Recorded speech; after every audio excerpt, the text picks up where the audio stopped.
नमस्कार मित्रांनो, लग्नाची बेडी या आजच्या भागामध्ये काकू ही आपल्या रूममध्ये विचार करत असते की मधूचं काय करावे आणि आता तिला त्यांच्या मिस्टरांची आठवण होते. तुम्ही जर असते तर मला निर्णय घेण्यामध्ये साथ दिली असती. तेवढ्यात सिंधू आणि राघवचा जो प्लॅन ठरलेला असतो की काकूला मधूच्या लग्नासाठी कसे तयार करायचे, म्हणून राघव एका अंधारात राजारामचे रूप घेऊन तेथे येतो. तर काकू चक्क राजारामला म्हणते की तुम्ही इथे कसे, आणि आज जर तुम्ही इथे असते तर खरंच खूप छान झाले असते. कुठे कोणता निर्णय घ्यावा ते मला समजत नाही. राजाराम म्हणत असतो की खरंच तू आत्तापर्यंत मी गेल्यापासून आपला संसार खूप सुखात चालवला, प्रत्येक सुखदुःखात प्रत्येकाची साथ दिली, पण खरंच तू त्या मधुराणी आहे ना, तिचे आयुष्य तू नष्ट करते. काकू म्हणते की मी का नष्ट करू तिचे आयुष्य. राजाराम म्हणू लागतो की मधुराणी खूप अजूक वयाने लहान आहे. तिचा संसार सुरू होण्या अगोदरच तिचा नवरा म्हणजे राया या जगातून निघून गेला. मग आता तिने कुणाच्या आधारावर आपलं आयुष्य काढायचे याचा विचार तू केला का. काकू म्हणते की हो, मला समजते, म्हणूनच मी हा निर्णय घेतला की या कुटुंबाची सर्व जबाबदारी मधूवर टाकायची. तर राजाराम म्हणजे राघव राजारामच्या आवाजात म्हणू लागतो की कुठलीही जबाबदारी नात्याची म्हणजे जोडीदाराची जागा घेऊ शकत नाही. आपला संसार तरी काही दिवस हा व्यवस्थित झाला, पण मधूचं तर काहीच नाही. आपल्याला तरी एक मुलगी होती, मी गेल्यानंतर तू त्या मुलीच्या चेहऱ्याकडे बघून दिवस काढले, पण मधुराणीचं तर काहीच नाही. मला समजते की मधुराणीवर तुझा खूप जीव आहे. तुला वाटते की मधुराणी या घरातून जाऊ नये, पण खरं तिचा संसार तिच्या आयुष्यासाठी खूप महत्त्वाचा आहे. त्यामुळे तू निर्णय घे आणि मधुराणीला लवकरच या घरातून लग्न करून जाऊन दे. मधुराणीला जर तो मुलगा पसंत असेल तर मोठ्या प्रेमाने त्या दोघांचे लग्न लावून धुमधडाक्यात या घरातून मधुराणीला तू तिचे वाट लाव. आणि तू जर तिला याच घरात थांबून ठेवले तर ती जो काही आत्महत्येचा प्रयत्न केला होता तो परत करेल. काकू म्हणते की नाही, असे नाही होऊन देणार मी. तर राघव राजारामच्या आवाजात म्हणतो की म्हणूनच मी तुला सांगतो की मधूला आशीर्वाद देऊन या घरातून तिची पाठवणी कर. काकूच्या डोळ्यात पाणी येत असते आणि काकू म्हणते की हो, तुम्ही जे सांगता तेच मी करेल. तर काकूने सुद्धा मधूच्या लग्नासाठी होकार दिलेला असतो. तेवढ्यात उजेड लाईट येते आणि राघव समोर उभा असलेला पाहून काकू रागाने राघवकडे बघू लागते. सिंधू आणि राघवला समोर पाहून काकू रागाने त्यांच्याकडे बघत असते. त्यानंतर इकडे ऋषभ आपल्या रूममध्ये असतो. तर रेश्मा रागाने त्याला पाणी आणून देते. तर ऋषभ म्हणतो की रेश्मा, अगं काय झाले, इतकी का रागराग करतेस. रेश्मा म्हणत असते की मग काय करू, कारण तू तर कामावर निघून जातो, दिवसभर मीच घरात असते आणि सर्वांचे टोमणे मलाच खावी लागतात. ऋषभ म्हणतो की काय झाले. रेश्मा म्हणते की घरात सध्या काय चालू आहे. सिंधू आणि राघवला बाळ झाल्यापासून सर्वजण आपल्या बाळाची आतुरतेने वाट बघतात.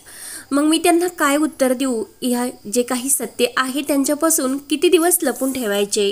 रेश्मा सांगू लागते की अरे, तुझ्या आईने तर मला धमकी दिली, जर 1 वर्षात बाळ झाले नाही तर त्या तुझे लग्न दुसरे करून देणार. तर मी काय करू, काय निर्णय घेऊ.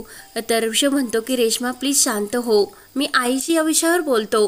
आपण डॉक्टरांकडे सुद्धा जाऊन आलो, गोळ्या औषधं सुद्धा चालू आहे, मग या पलीकडे जाऊन मी काय करू शकतो तूच मला सांग. रेश्मा म्हणते की मी लोकांना काय उत्तर देऊ ऋषभ, तू माझी बाजू जरा समजून घे. ऋषभ म्हणत असतो की अगं रेश्मा, दोष माझ्यात आहे, तुझ्यात नाही, त्यामुळे तू मनाला इतकं वाईट वाटून घेऊ नको.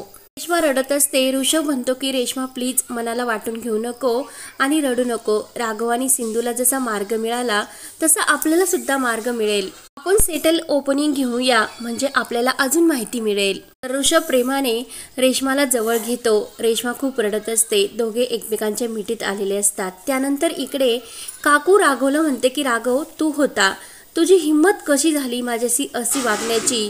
तर लगेच सिंधू काकूच्या पाया पडते आणि आम्हाला माफ करा असे म्हणू लागते.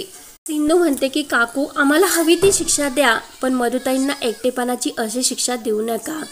तर काकू म्हणते की उठ उठ, माझ्या पायात पडू नको, तुम्हाला हे सर्व करताना लाज कशी वाटत नाही ग. सिंधू म्हणते की काकू, आम्ही फक्त मधुताई खुश राहावा त्यांच्या आनंदासाठी हे सर्व करतो, तुम्हाला आमच्या भावना तर समजल्या असतील ना. तर काकू म्हणते की हे माझ्या भावनांशी असे खेळून तुम्ही असे करता. राघव म्हणतो की काकू, आमचं इंटेन्शन वेगळं आहे, पण मधूला सुद्धा तेजस खूप आवडला, पण तिचा या लग्नासाठी नकार आहे. काकू विचारते की का रे. कारण राघव म्हणतो की काकू तू या लग्नासाठी नकार दिला म्हणून तिचा सुद्धा नकार आहे. मधू तुझ्या आनंदासाठी तिचा आनंद हा मागे ठेवते आणि प्लीज काकू तू तिचे आयुष्य खरंच बर्बाद करू नको, कारण ती खूप एकटी पडलेली आहे. राघव म्हणतो की काकू तू प्लीज मधूबरोबर या विषयावर बोल आणि तिला या लग्नासाठी तयार कर.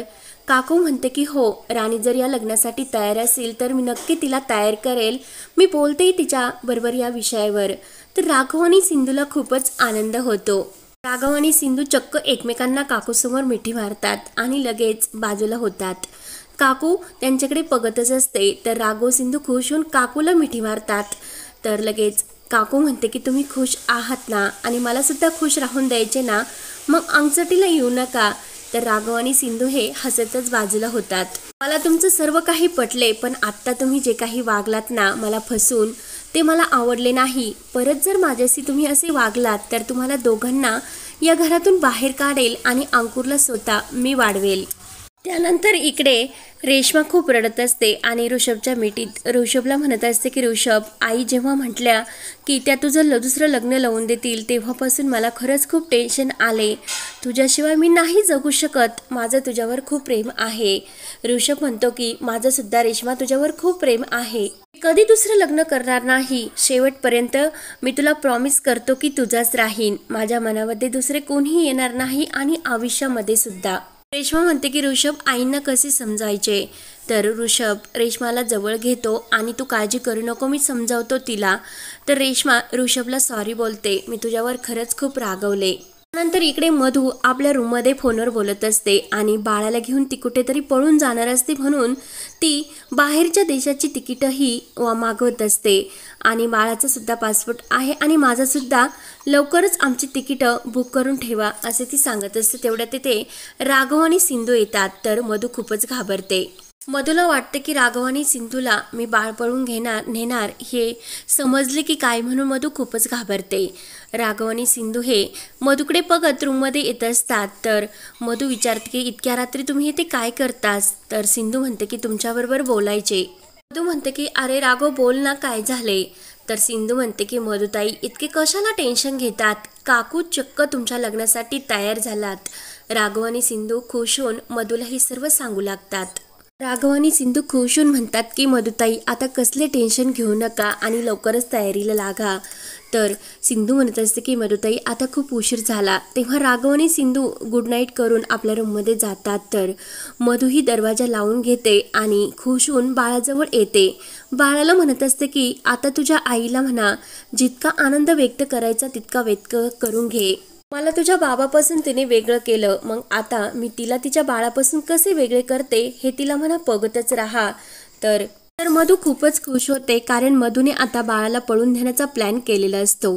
तर सिंधू आता मधूचा हा प्लॅन सक्सेस होऊन देणार का आणि तेजसबरोबर लग्न न करण्यासाठी मधूने चक्क तेजसवर जबरदस्तीचा आळ घेतलेला असतो. तर राघवने तेजसच्या थोबाडीत मारलेली असते. तर पुढे काय होणार हे पाहण्यासाठी आपल्या चॅनलला नक्की सबस्क्राईब करत राहा. धन्यवाद.